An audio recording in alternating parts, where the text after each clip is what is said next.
What if I told you that building a billion-dollar company from zero has nothing to do with working harder and everything to do with building better systems? I went from working at Subway to being the CEO of a $500 million portfolio, and I have learned that there is a reason that 99% of people stay stuck, and it is not lack of effort. Today I want to show you the 5 systems that I have used to build a business that runs itself so that you can level up your life and work like the top 1%. The first one is culture as a system, okay? Whether you have a company or you're just starting one, or you're a leader in one, this is something that you want to understand, which is that culture is going to start with you. When you're a kid and you go over to somebody's house, and you go over to one friend's house, and it's no elbows on the table. Always take out the trash. If you're here, you got to take your shoes off. And it's if you don't do those things, they're you don't get invited back. Then you have your other friend, where it's you go over, it's you could wear your shoes through the house. They don't give a shit where you sit and eat. There's food on the ground. That's a culture. Now, culture is a system that governs people when you are not in the room. Early in my career at Gym Launch, we had hit 50 million revenue. I remember I was literally on a walk the day that I found out that we hit 50 million. I was holy shit, this is crazy. And at the same time, I'm dude, my operator just quit. I lost my 3 best salespeople. I had these giant clients who had left, and they made a huge storm on the way out and started a Facebook hate group. It was awful. At the same time, these 2 things are happening. I remember thinking, how is it possible to be winning so much on paper and feeling so shitty about everything else that's going on? And that is when I learned that growth actually does not fix broken systems or broken culture. It actually multiplies all of those things. And so what I realized is we had these values in the company, and I explained them a lot. I told people of them. I had them everywhere. I said them all the time, but I did not enforce them. Culture is not what you say, it's what you tolerate, it's what you enforce. So if you tolerate lateness, that's your culture. If you tolerate low standards, that's your culture. If you tolerate people who are rude to other people, that's your culture. So for a lot of you, what happens is that you keep people on your team who don't abide by the culture because they are good performers. Congratulations. Now your whole team thinks that behavior matters less than output. So if you keep high performers who have low culture, or if you keep low performers who also have low culture, you lose respect from the great people on the team, the A players who have abided by your culture, and now you have nobody that's good. So how do you actually do this? How do you make that culture into a system? The first thing is that it's okay, we have values, we're honest, integrity, all these things. Well, what the does that actually mean in terms of observable behaviors? What can I see with my eyes? How do I know that somebody's honest? What do they do? What do they say? And so when people say, oh, we value integrity, well, what the does integrity actually look like? We need to know how to observe it. If we can observe it, we can enforce it. You have to be able to observe what you want to enforce. You need to break these things down into observable behavior. I'll give you an example. We have competitive greatness. It means that when the game's on the line, they decide to stay until after dinner, or maybe even later, to get the job done because the game's on the line. They don't say, hey, you know what? I'm going to go home for dinner. They say, I'm going to finish this because I need to finish it. That's competitive greatness in my opinion. Now, is that for everybody? No. And I make people well aware of that before they come to work here. So you can. Second, that we want to do, build rituals that reinforce those behaviors. Okay, so this is going to look like daily recognition, weekly shout outs, monthly awards. Recognition is literally free. And there's a quote by Mary Kay that supports this very beautifully. The only thing that people want more than money and sex is recognition. And I truly believe that. Something that we do all the time is I will come back to my phone after this actually, and there's a Slack channel that says shout outs. And it's just people shouting people out for following the values. That's it. It's just all day people are doing that. It's reinforcing the behaviors we want. That's the first thing. Now, the second thing is to enforce the behaviors we don't want, which I use what I call an enforcement matrix for this. It's essentially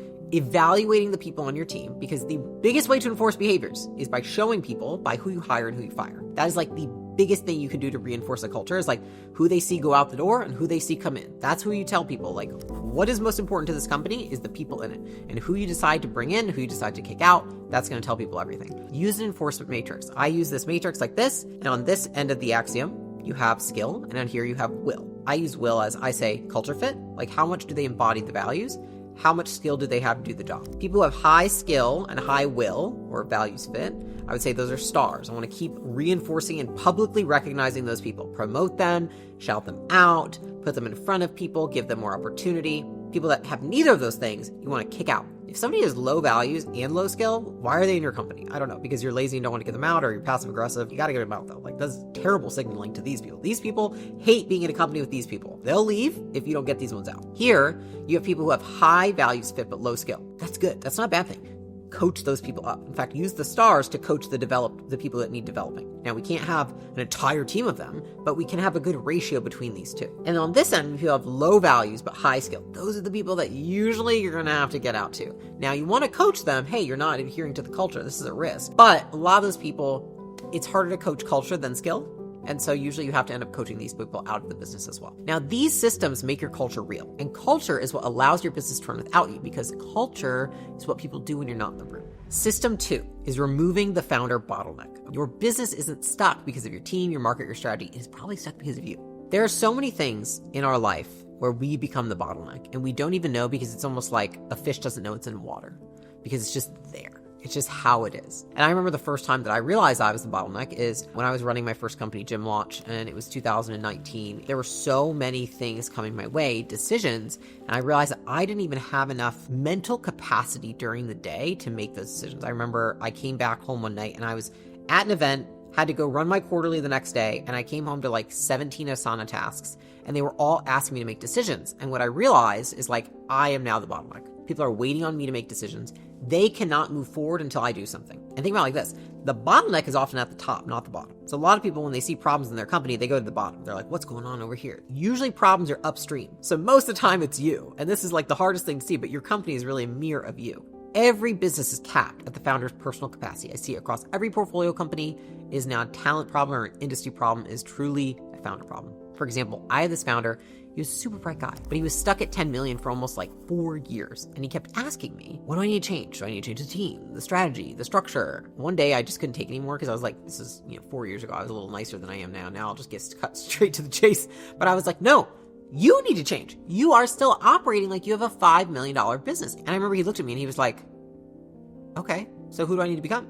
And that is the question that most founders never ask. They are so busy trying to scale the business, trying to fix the business, trying to fix the people, fix, that they don't look at the hardest thing, which is to look at themselves. They don't ask the question that actually matters, which is, who do I need to be to grow $1 million, $10 million, $30 million, $50 million, $100 million, $1 billion company? This is the pattern. You hit 1 million because you learn how to sell. You hit 3 million because you can delegate a little bit. You hit 10 million because you learn how to actually hire people who can do stuff. And then usually around 10 million, things, if they aren't growing, start to become way more a leadership issue rather than a product or market issue, because you don't learn how to lead people and how to be a great leader.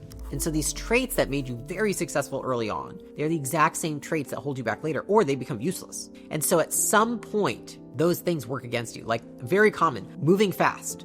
It actually becomes too chaotic and people don't want to work for you because they're like, dude, we have a giant company. Like, I have to retrain the team, redo the systems, get a new CRM. Like, we can't just pivot tomorrow. And at some point, other things like having all the answers, it actually prevents your team from thinking and feeling competent. So in the beginning, when you hire people that aren't super smart and you tell them what to do, they're like, okay, thank you. I didn't know what to do.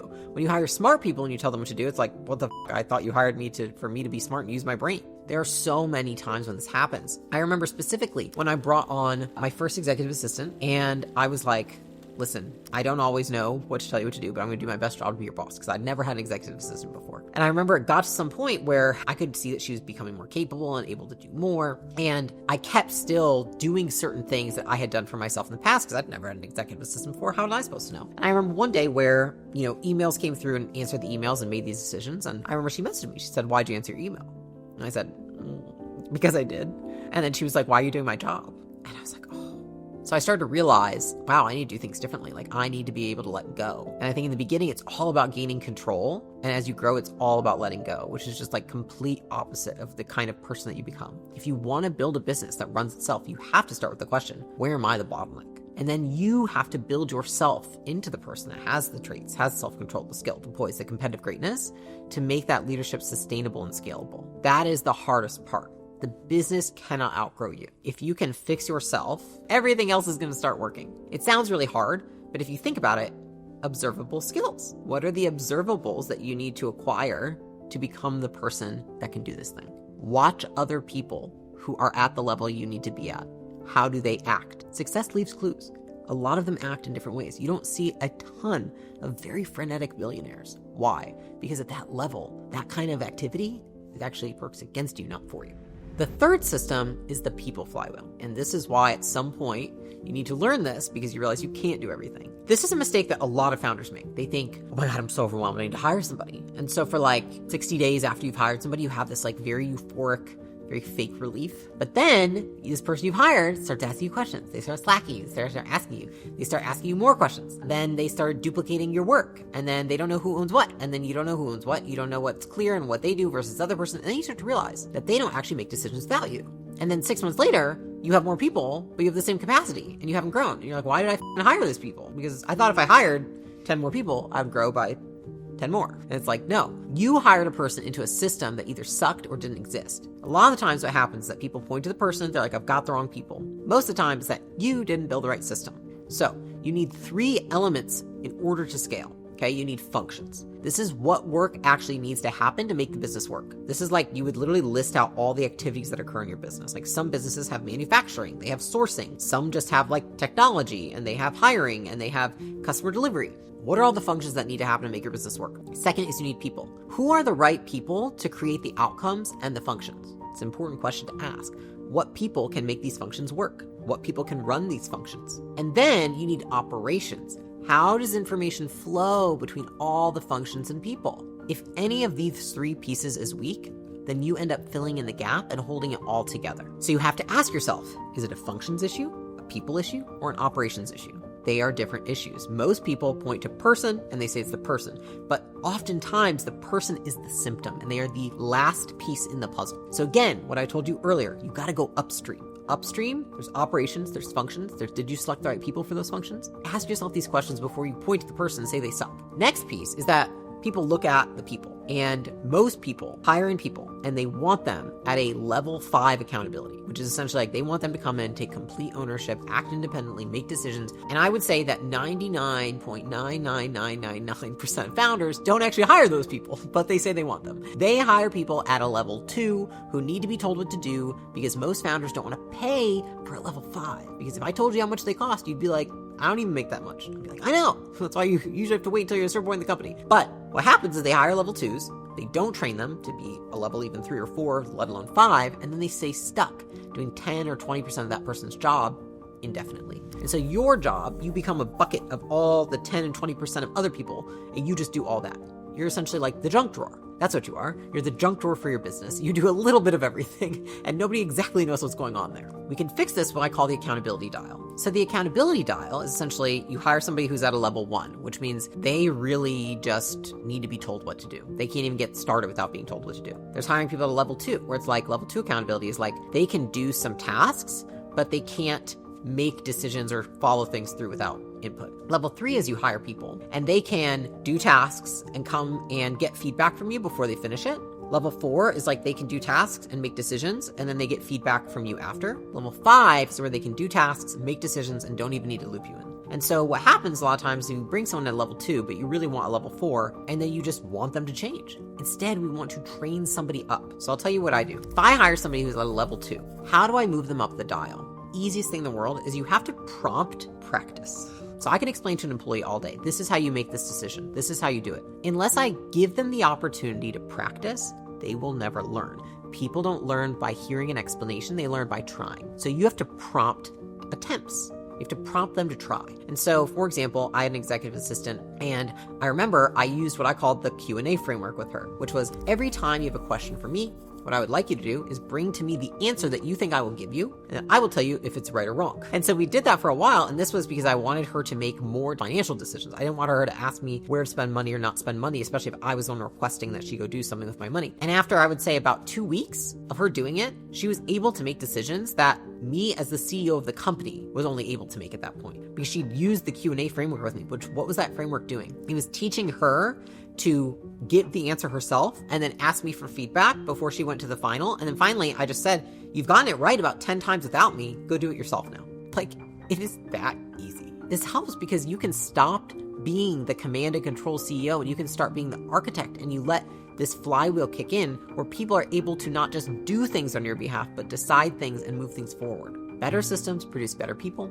Better people produce better outcomes attract better talent, and that is the cycle for compounding a business. Which brings me to system 4, the talent engine. Companies that scale the fastest, they don't hire the most people, they hire the right people. This means that your talent system has to be as good or probably better than your customer acquisition system. If you think about it, it's like a lot of founders, they spend like 40 hours a week on marketing, sales, brand, customer, and they spend like 0 hours a week selling talent, getting good talent, improving the team, figuring out how to get more A players. But the bigger the business you want, the more you actually have to reverse that ratio. So I remember at Gym Launch, we were growing 30% month over month, and we were also losing people just as fast as we were growing. So I'd optimize like every single piece of the customer's funnel. Like I knew every email, every meme that got texted to a customer, every single point in the funnel. But my talent funnel was literally just like, I'm just gonna post this on Indeed and Craigslist and pray to God that I get somebody good. And that was what I did. And what I learned through this is a few things. One, A player talent is not scrolling on Indeed and Craigslist. This was 10 years ago, don't judge me. They are being recruited. They are probably choosing between me and 5 other companies. They probably aren't even on the market. So they can choose where they want to go. So for example, if my job description that I post on Indeed, which they probably won't even click on, reads like every other job post, marketing manager needing to manage marketing things, like I have already lost. The companies that scale the fastest do not hire the most people. They hire the right people and they keep them. And they're able to do that by building out a true talent funnel. What I mean by that is you have to start seeing your talent funnel the same way you see your customer funnel. So it's like you have leads that convert into calls, that convert into customers that then you onboard. Okay, here you have people who apply, who then you book interviews with, who then you interview, who then become an employee that you then onboard. It's the same on both sides. The issue is that you haven't dialed in the talent acquisition funnel the same way you have the customer acquisition funnel. So the goal is to have the same level of detail, precision, and thought behind both. Don't just use a ChatGPT generic job description posting, but like seriously, throw that out. It's yucky and everybody else is doing it right now. Your job description is like the sales page. Your interview is like the sales call. Your onboarding is fulfillment. And your retention system is like your LTV. If you see those things the same way and you build out this system just as robustly as you've built out this system, which by the way, it's the same skill, then you can really build a business that runs without you. Which brings me to system 5, the final system, which is the operating system. Okay, most businesses don't fail because they have bad people or even bad ideas. They fail because they have this little gap. Even when you get all the right people and you have all the right structure, your business can still collapse under its own weight if you do not have an operating system. And here's the thing, the team mirrors you. So if you lack cadence, they lack cadence. If you change priorities midweek, they do the same. If you cancel one-on-ones, they treat accountability as optional. I remember when I was running my business, I had like 13 people on the team and I was talking to them all day and I was like, man, I feel like we're like really not on the same page with things. And like things are all over the place and all stuff. I remember I messaged the team and I said, hey, what do you guys think about having like a once a week meeting? We just talk about like where everything's at. I remember like the first message I got was, thank God. I'd never been so excited for a meeting. And I was like, oh, fuck. And that was when I realized, I was like, oh, I don't have a system that keeps my business running smoothly. And so this system's actually pretty simple. If you think about an operating system, it really comes down to a couple things. First one is expectations. You have to define outcomes, not just tasks. So what's the outcome of this department? What's the outcome of this person? What's the outcome of this job? Every job description I have has what I call results section, which is like essentially the expectations. What are you expected to deliver by having this job? Every department that I have has metrics that they're supposed to report on. That's an expectation. I expect you to deliver on these measurements. Now, the second piece that goes with this is accountability. You have to measure the expectations that you've set. So if I set an expectation for somebody, I expect us to do these things, we have to measure it. Easiest way to get this in place in a business is to have dashboards. It's also the hardest thing to get in place. If you can't have dashboards, you've got Google Sheets, and that will do for now. Third piece goes into communication. This means how do we talk about all the things and reinforce the accountability? This is usually by weekly one-on-ones. This is by giving feedback about the expectations if they have or have not been met. So it's like in all your one-on-ones, these are my expectations. This is what a 10 out of 10 looks like. Are you at a 6 out of 10, a 7 out of 10, etc.? And the entire point of a one-on-one is essentially to guide somebody to a 10 out of 10. You just want to be thinking, how do I get them to a 10 out of 10? What feedback do I have to give? That's how you get people to meet expectations. And now the fourth piece of this is cadence. How do you do this in a predictable way? Is it weekly? Is it monthly? Is it quarterly? What does it look like? That is how you get a system to continue repeating itself. And then you can continue recognizing and reinforcing what you want repeated. If you want people to do more of something, reward them for it. If you want them to do less of something, ignore them for it. Literally, that is how it works. Now, once these things are consistent, something really amazing happens. People actually can stop waiting for you. And they can stop waiting for you to solve everything, for you to answer all their questions, for you to make every decision. And you'll actually see people start leading. And your business is no longer going to need your specific energy to operate every day. In fact, it is going to run off of systems, not off of personality. This is what it feels like exactly, I can tell you. It's like you have just rolled this boulder up a hill with your own bare hands. And finally, you have hit the tipping point and it starts to roll on its own. And I will tell you, it is like such a glorious moment when this happens as a founder, because you realize finally, I am not the bottleneck. It does not all rely on me. It can roll without me pushing it. This is the best moment that you can get to because you realize, oh my God, now I can go focus on finding another boulder, which is amazing. And also, not everyone finds another boulder, but I like to find another boulder, which is how you continue growing the business. It is like the most relieving thing that you can have ever occur in your business. And it's really fucking great because it means that your business doesn't need you to operate. The biggest takeaway that I want you guys to walk away with is that systems are not just for when your company is getting big and scaling. They are prerequisites in order to scale. Otherwise, you're just going to scale broken shit. It's going to feel worse than now. If you have a small company and you think, oh, if I get big, it'll go away. No, you're just going to make the problems bigger. Now, if you want more tactile advice on how to become the leader that can scale a business into running itself, you can go ahead and grab the link in my description here to my new newsletter I call Layla's Letters. These are my unfiltered memos I send to my team as we grow acquisition.com to $1 billion company. So don't forget to hit subscribe on my channel, and I appreciate you guys for watching. See you on the next one, hopefully on the newsletter.